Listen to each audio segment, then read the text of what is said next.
Я стал неожиданно обладателем маленькой собачки, которая досталась мне от бывшей жены.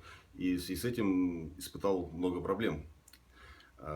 Собачка очень не любит оставаться одна. И если я покидаю ее достаточно долгое время, она выбрала для себя хитрую месть.